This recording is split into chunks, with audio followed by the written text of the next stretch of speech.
ตะปูตอกฝาโลงบ่แม่นเป็นของธรรมดาคนโบราณเชื่อว่า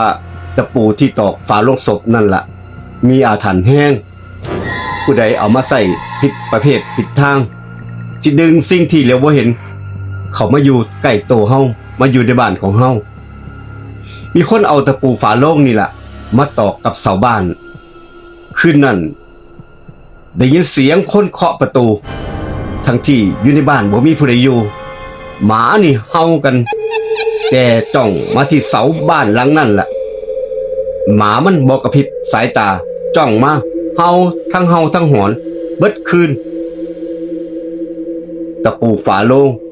ตอกแล้วเอาออกง่ายแต่ของที่ตามมาคือ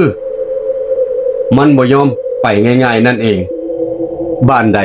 ถ้าเจอเรื่องแปลกๆแบบนี้มาคอมเมนต์ใต้คลิปนี้มาเล่าสู่กันฟังสนับสนุนโดยลูกทั่วเรคคอร์ดเล่าโดยลุงดมเล่าเรื่องผีสวัสดีครับ